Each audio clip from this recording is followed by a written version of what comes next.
Meghan gets very angry. She gets that terrible anger look on her face. Angela Levin, Meghan Markle went to Nigeria and she Mm. made such a big deal about the fact that now she believes she is Nigerian in some way. And she was given this title. In fact, they both were. So it was Prince Harry and Meghan, Adikatakumbo, or Princess of Arachikiwa, the Ancient Kingdom.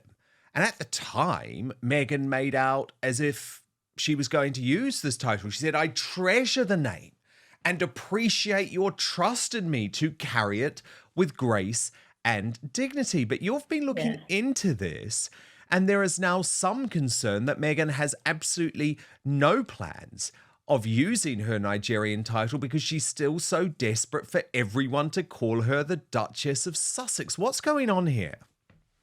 Yeah, well, she said she was 43% Nigerian. She had a DNA test, and that If you showed believe her. those tests. Because Yeah, remember, she no, used to say I she mean, was that was Maltese her as well. original Yeah. thing. And then she said she felt she was at home. This was her home. And she was very charming, and she appreciated all that they're doing. And then she hasn't actually done one thing with that name.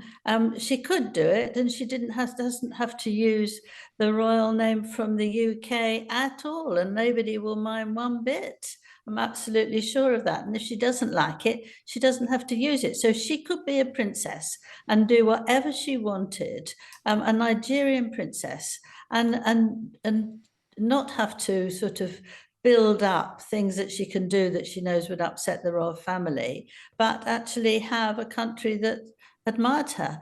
And she's done absolutely nothing. She came home with over 20 presents, which she could take because she was no longer a member of the royal family. So she thanked them very much. I had no idea what's in them. It's not my business, of course.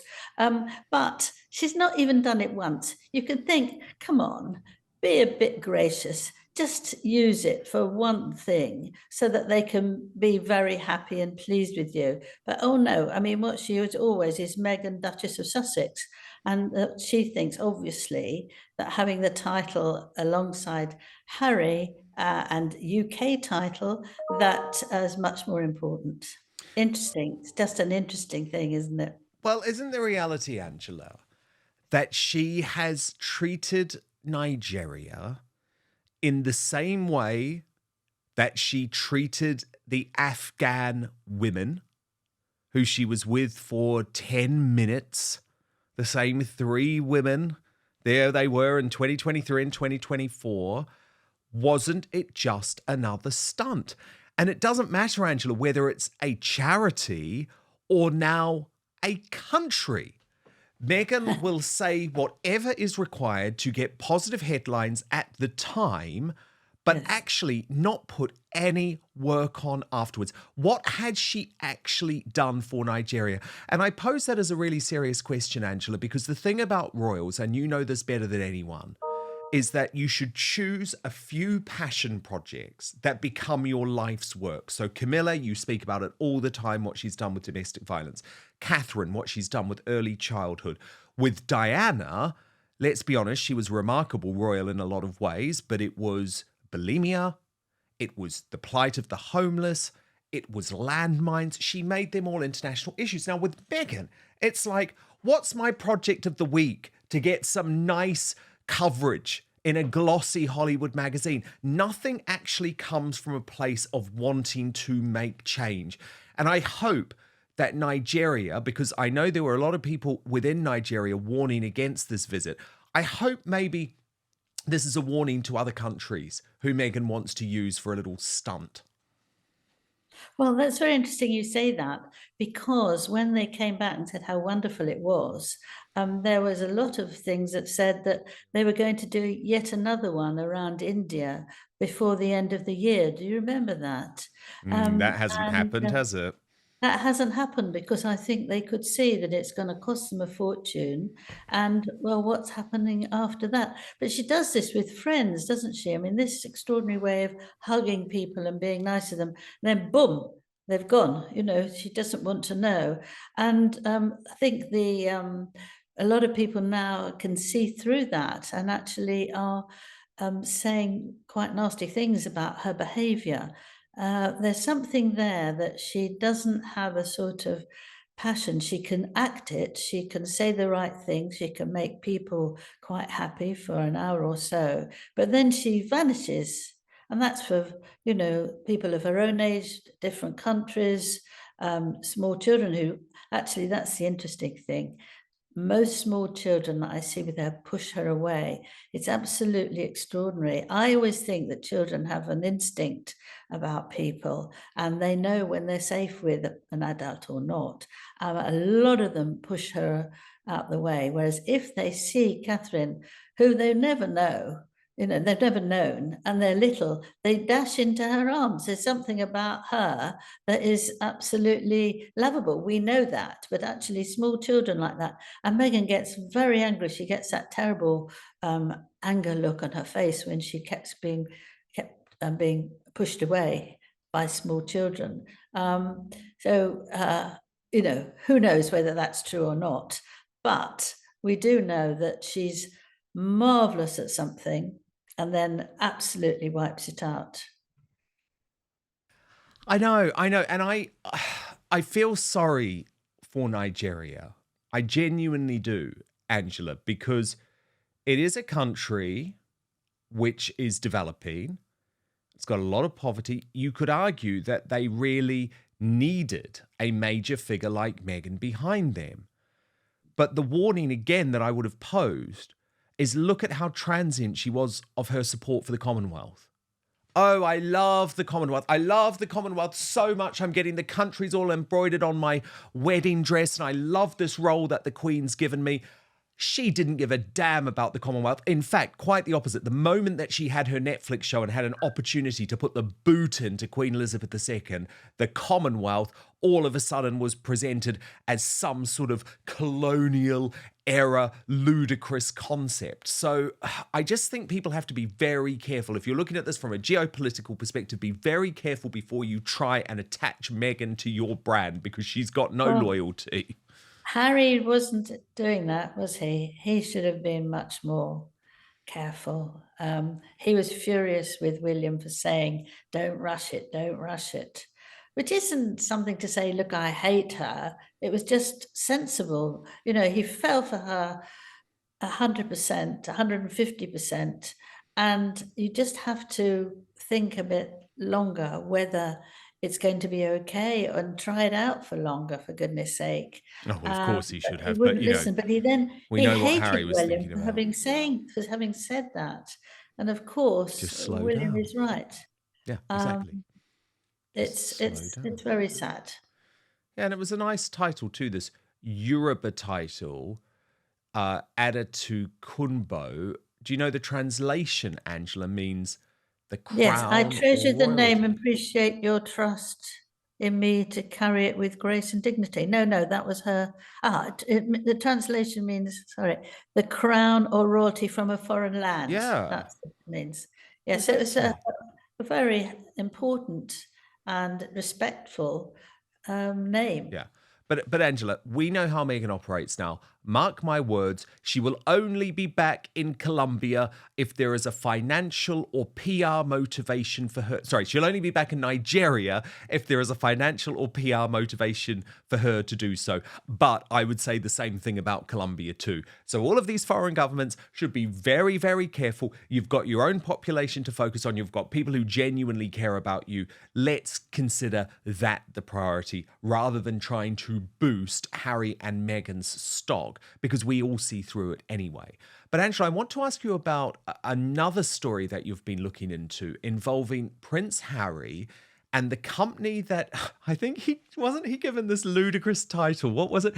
Chief Inspiration Officer or something like that for this company, Better Up, which is a mental health and coaching platform, apparently on a seven-figure salary. But now everyone's furious, Angela, because the company's in trouble. They're all being sacked. And of course, they're paying Prince Harry seemingly to do nothing. Yes, they are very upset with him. I mean, what Harry had to do, he was there just to advise people and he would see them. But then they gave him a boost up instead of a better up.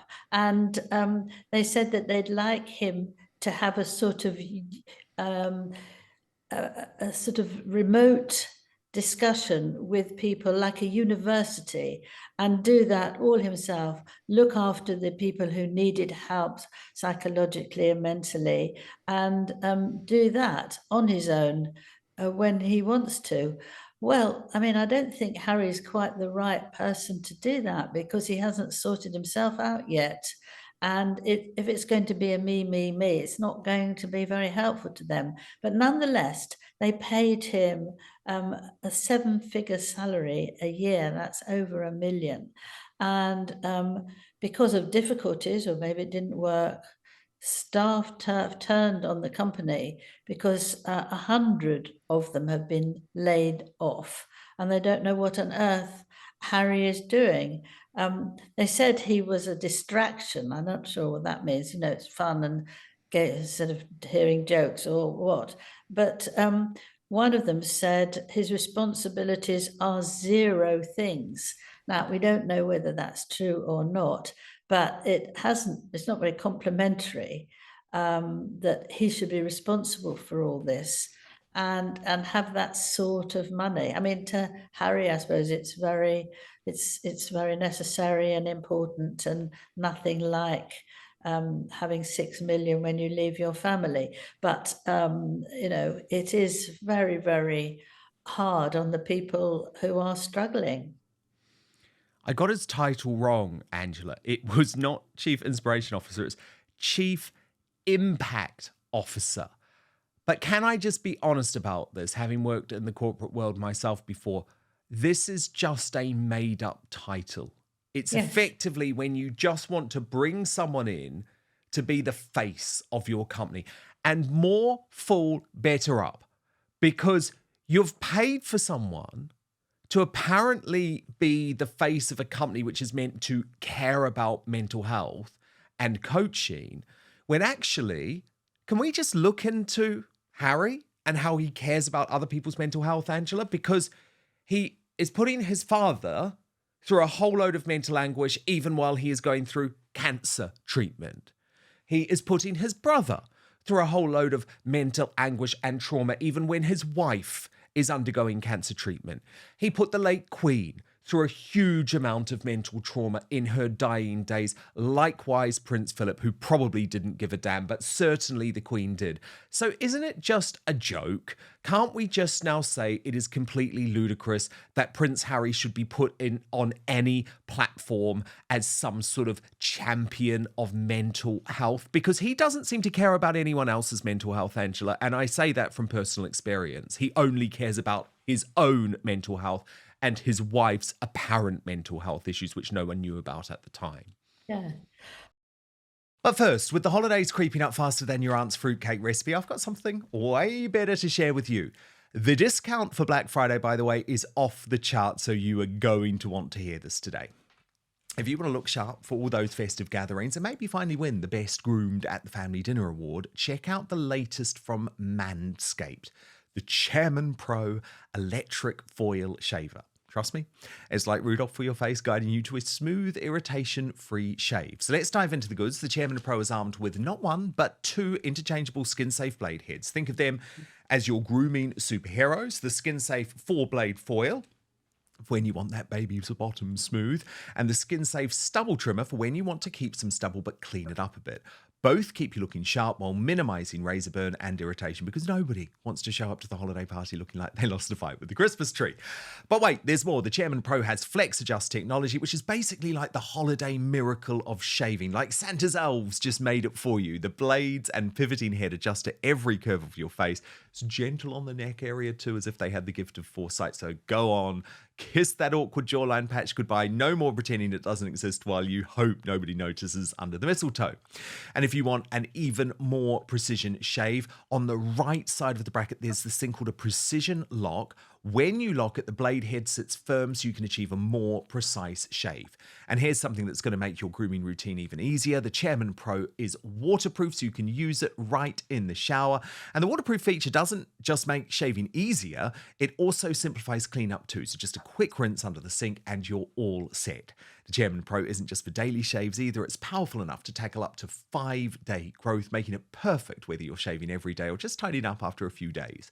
And with up to 75 minutes of runtime on a single charge, you'll have plenty of juice to go from Santa's beard to smooth as an angel. It even has a travel lock, by the way, to help make sure it doesn't accidentally turn on in your bag, and an LED spotlight to help you see every detail, ensuring nothing gets missed. So get the Chairman Pro today and experience a shave that is as smooth as you deserve. It has everything you need to keep your face looking and feeling its best, all in one box. So head over to manscaped.com and join the over 11 million men worldwide who trust Manscaped by using the code OUTSPOKEN for free shipping. And guess what? To mark Black Friday this week, 25% off.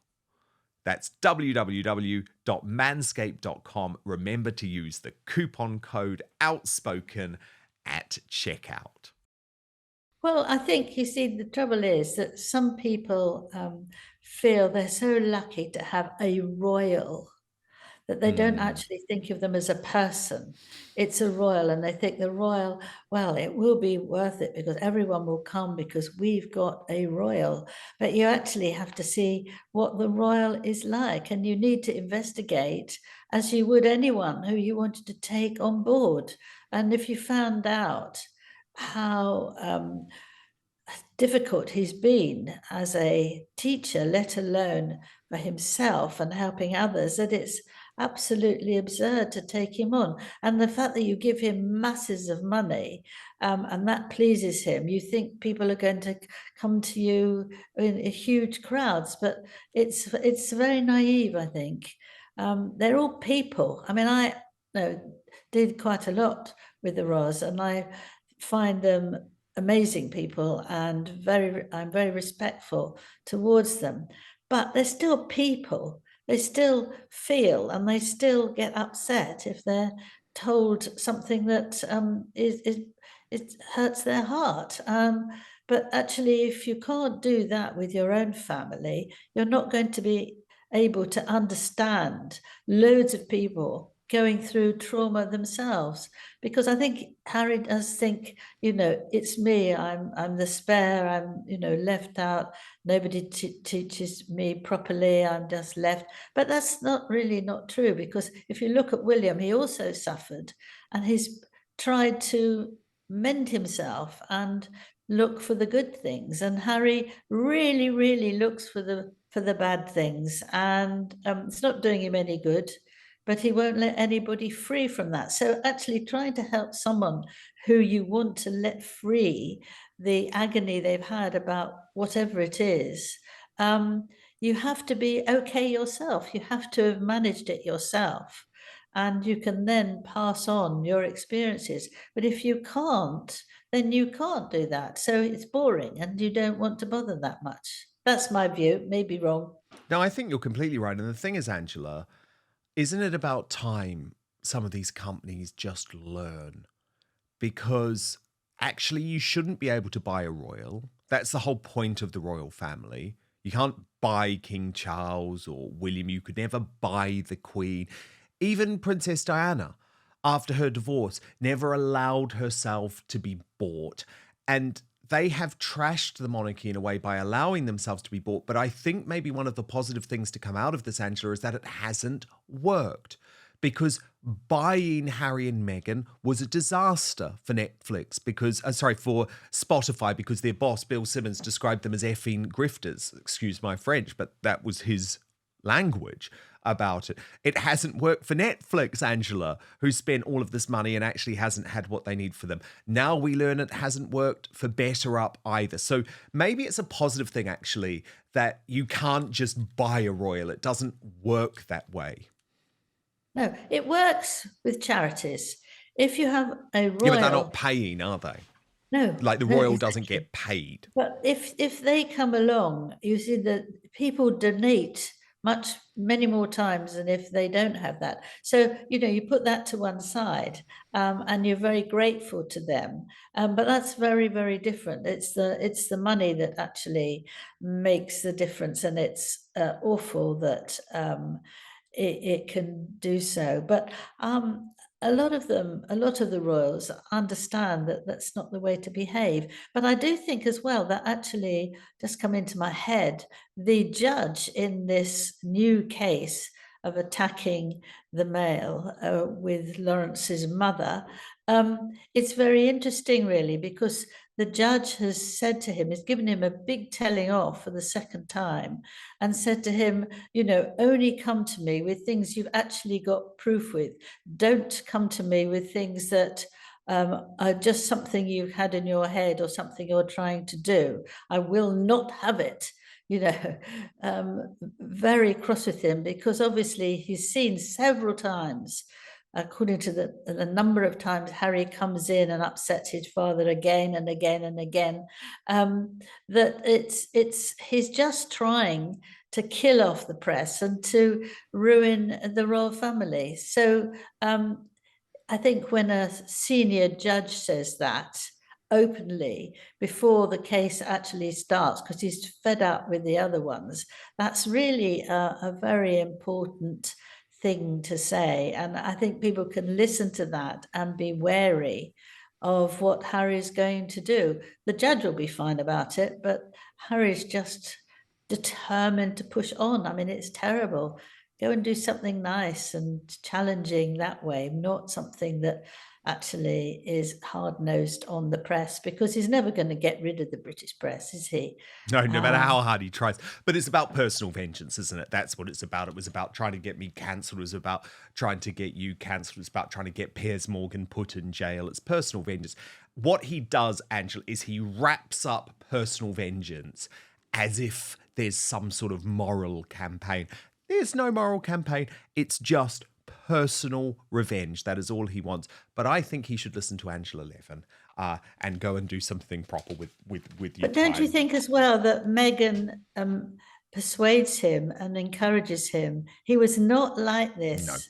But if you're encouraged by someone to say, look how they've treated you, 4 sausages instead of 5, you must get your own You're back. so hard done by, Harry. You're so hard done by in your palace in Kensington with your inheritance of tens of millions of pounds. You're so hard done by. No, that's what she did. She made him view himself as a victim. And the problem is, as soon as you view yourself as a victim in life, you start acting in very destructive ways. But Angela Levin, brilliant advice. I hope Prince Harry listens. And I can't wait to speak to you next week. Me neither. Thank you so much for watching Dan Wootton Outspoken. Please click on my face just to the bottom left to subscribe to this brand new independent news source and turn on the notification bell so you'll be alerted to our brand new live shows, uncancelled interviews, and special royal episodes. Outspoken is also now available as a podcast, so you can listen to the show every weekday on the go, wherever you are.